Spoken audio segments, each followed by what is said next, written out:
നമസ്കാരം. ഓട്ടപ്രദർശനത്തിലേക്ക് എല്ലാ പ്രേക്ഷകർക്കും സ്വാഗതം.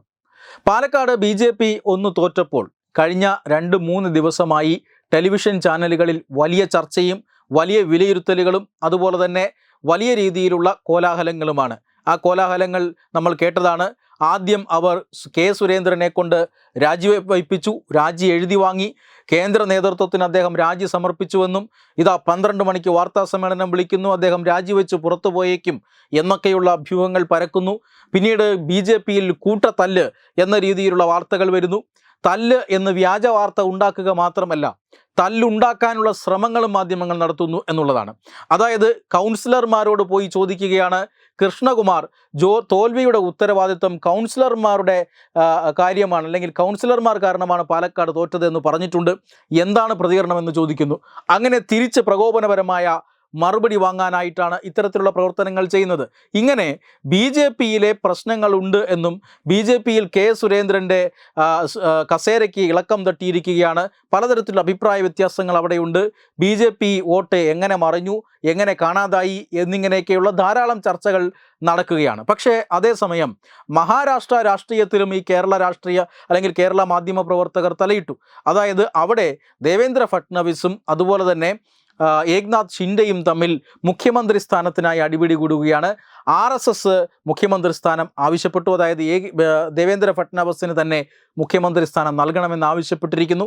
അമിത്ഷാ ഈ തർക്കം പരിഹരിക്കാൻ മഹാരാഷ്ട്രയിലേക്ക് എന്നിങ്ങനെയുള്ള ധാരാളം വാർത്തകൾ പടച്ചുവിട്ടുകൊണ്ടിരുന്നു. പക്ഷേ ഈ മാധ്യമങ്ങൾ കാണാത്ത ഒരു കാര്യമുണ്ട്: കോൺഗ്രസിൻ്റെ മഹാരാഷ്ട്രയിലെ തോൽവി. സത്യത്തിൽ 2024 ലോക്സഭാ തെരഞ്ഞെടുപ്പ് കഴിഞ്ഞപ്പോൾ എല്ലാവരും വിചാരിച്ചത്, അല്ലെങ്കിൽ രാഹുൽ ഗാന്ധി പോലും വിചാരിച്ചത്, മോദി യുഗം അവസാനിച്ചുവെന്നാണ്. ഇനി അങ്ങോട്ട് ഇന്ത്യ സഖ്യത്തിൻ്റെ കാലമായിരിക്കും.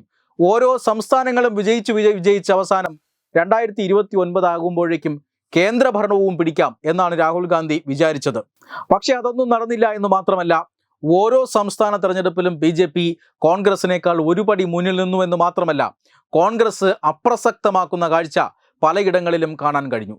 ലോക്സഭാ തെരഞ്ഞെടുപ്പിന് ശേഷം 8 നിയമസഭകളിലേക്കാണ് തെരഞ്ഞെടുപ്പ് നടന്നത്.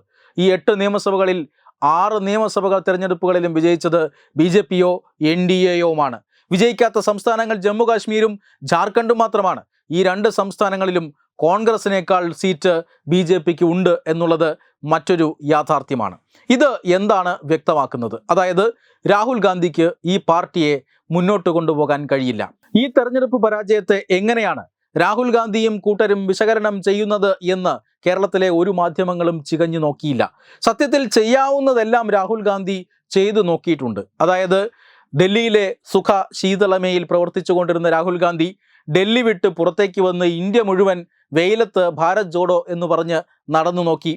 മല്ലികാർജുൻ ഖാർഗെ എന്ന ഒരു ദളിത് നേതാവിനെ പാവകണക്കെയാണെങ്കിലും AICCയുടെ അധ്യക്ഷനായി നിയമിച്ചു നോക്കി. മുസ്ലിങ്ങളെ പ്രീണിപ്പിക്കുന്ന തരത്തിലുള്ള പല നിലപാടുകൾ സ്വീകരിച്ചു നോക്കി. അന്താരാഷ്ട്ര തലത്തിൽ ഇന്ത്യ വിരുദ്ധരുമായി പലതരത്തിലുള്ള കൂട്ടുകെട്ടുകൾ നടത്തി നോക്കി. പൂണൂലും കുറിയും ഇട്ടുകൊണ്ട് ഉത്തരേന്ത്യയിലെ ക്ഷേത്രങ്ങളിൽ സന്ദർശനം നടത്തി നോക്കി. ജാതി സെൻസസ് വേണം എന്ന് പറഞ്ഞുകൊണ്ട് ഹിന്ദുക്കളുടെ ഇടയിൽ ജാതി ഭേദമുണ്ടാക്കാനുള്ള ശ്രമങ്ങൾ നടത്തി നോക്കി. പാർലമെന്റിൽ പോയി മോദി വിരുദ്ധ പ്രസ്താവനകൾ പലതും നടത്തി നോക്കി. പക്ഷേ ഇതുകൊണ്ടൊന്നും യാതൊരു പ്രയോജനവും രാഹുൽ ഗാന്ധിക്ക് കിട്ടിയില്ല. അതുകൊണ്ട് തന്നെ എന്താണ് ഇനി രാഹുൽ ഗാന്ധിയുടെ അടുത്ത പ്ലാൻ എന്ന് കേരളത്തിലെ ഏതെങ്കിലും ഒരു മാധ്യമ പ്രവർത്തകനോ അല്ലെങ്കിൽ ഏതെങ്കിലും ഒരു മാധ്യമത്തിനോ ചർച്ച ചെയ്യാമായിരുന്നില്ലേ? എന്തുകൊണ്ടാണ് കേരളത്തിൽ അത്രമാത്രം രാഷ്ട്രീയ സ്വാധീനം കൈവന്നിട്ടില്ലാത്ത BJP ഘടകത്തിനെതിരെ ഇത്രമാത്രം ആക്രമണം നടത്തുന്നത് എന്ന ചോദ്യം ബാക്കി നിൽക്കുകയാണ്. എന്തായാലും പണ്ടാരോ പറഞ്ഞതുപോലെ ഗാന്ധിജി അദ്ദേഹത്തിൻ്റെ മരണത്തിന് 3-4 ദിവസം മുമ്പ് പറഞ്ഞത് കോൺഗ്രസിനെ പിരിച്ചുവിടണമെന്നാണ്. കോൺഗ്രസ് അതിൻ്റെ അവതാര ലക്ഷ്യം നിറവേറ്റി കഴിഞ്ഞിരിക്കുന്നു. അതുകൊണ്ട് കോൺഗ്രസിനെ പിരിച്ചുവിടണമെന്നാണ്. ഇനി രാഹുൽ ഗാന്ധി ചെയ്യാൻ പോകുന്നതും അതുതന്നെയാണ്. രാഹുൽ ഗാന്ധി കോൺഗ്രസ് വിടുന്നു, കോൺഗ്രസിനെ പിരിച്ചുവിടുന്നു. അതിനുശേഷം രാഹുൽ ഗാന്ധി വേറൊരു പാർട്ടി രൂപീകരിക്കുന്നു. ആ പാർട്ടിയിലൂടെ മോദിയെ പരാജയപ്പെടുത്താനുള്ള പുതിയ ശ്രമങ്ങൾ നടത്തുന്നു. ഇങ്ങനെ ഒരു പരീക്ഷണം കൂടി ബാക്കിയുണ്ട് എന്ന് പലരും ഇപ്പോൾ പറയുന്നുണ്ട്. അതായത് ഫ്രഞ്ച് പ്രസിഡന്റ് ഇമ്മാനുവൽ മാക്രോൺ ഇങ്ങനെ ഒരു പരീക്ഷണം നടത്തിയാണ് പിന്നീട് ഫ്രാൻസിൻ്റെ പ്രസിഡന്റായി മാറിയത് എന്ന ഉദാഹരണവും ഇവർ ചൂണ്ടിക്കാണിക്കുന്നുണ്ട്. Web desk Tatwamayi news. Powered by Jyothis, realising your dream home. Our ongoing luxury apartments projects are Crown near Karivattam, The Square near UST Global, White Manor near Attugal Ambalathara, and Evergreens Luxury Villas near Tirumala. Call 90482 55599. Jyothis Building Promoters Private Limited, Thiruvananthapuram.